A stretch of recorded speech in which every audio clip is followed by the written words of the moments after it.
following up on a historic landing in the valley today. The plane known as the original Air Force One is in Bridgewater tonight. And they say that's where it's going to stay for the foreseeable future as it is restored to its original glory for the community, which has people flying high with excitement.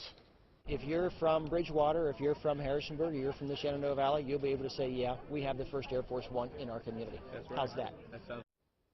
Sounds pretty good to me. Now, the plane was built in 1948 and was used to fly President Eisenhower around.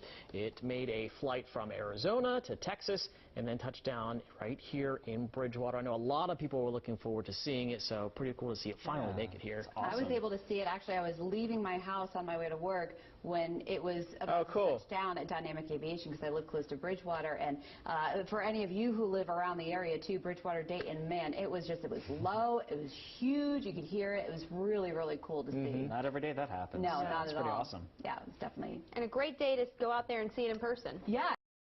Well, the first plane ever deemed as Air Force One is in our own backyard. Yeah, the plane now getting restored by Dynamic Aviation in Bridgewater. WHSV's Jansen Silvers was there for the plane's arrival at Dynamic Aviation. Yeah, and Jansen, looks like you have the inside scoop on this plane.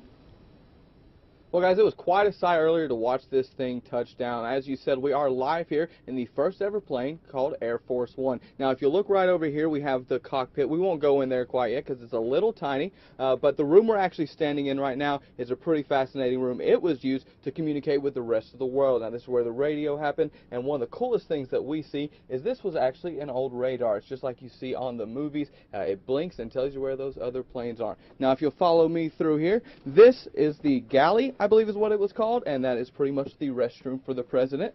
And through here we have a nice VIP section, so this is where guests of the president would sit and they would hang out. And also this is also another one because the president had a lot of friends, so he had a lot of VIP sections. Now we get to this part right here, and this is where the president himself sat, President Eisenhower, by the way. And this is where, these are his own buttons. He would press this to hit the phone.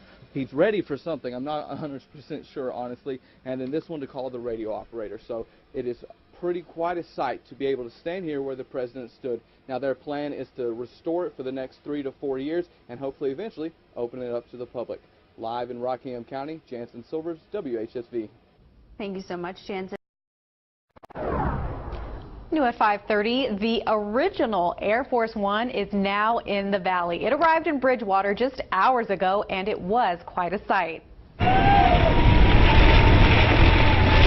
A large crowd gathering at Dynamic Aviation to see the Columbine II, built in 1948, land at its new permanent home here in Bridgewater, traveling all the way from Arizona. And WHSV's Jansen Silvers joins us live from Dynamic Aviation in Bridgewater. Jansen, we hear you do have an inside look in the plane.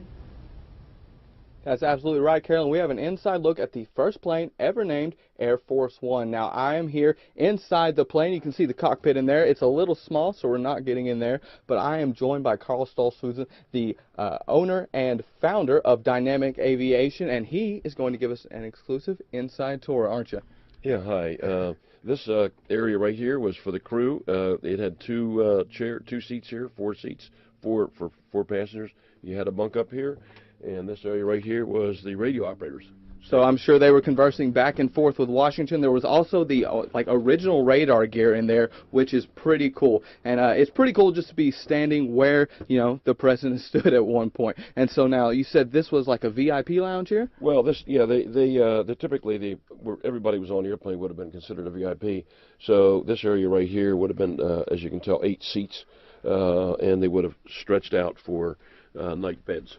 Awesome, awesome. And this is my favorite part of the plane because I know up to this point it was a certain place. Right, yeah, this is the same thing as the next bay, which is for VIPs, and starting at this bulkhead, which isn't in the airplane now, starting at this bulkhead in this general area here was the president's suite, and the president's chair, single place seat, would have been right here, and the late Mamie Eisenhower's would have been over there, and then they would have had several couches in here. And so it's pretty cool to say that we are standing right where the President Eisenhower sat. He had a desk right here, and, you know, it's pretty incredible. Live in Rockingham County, Jansen Silvers, WHSV.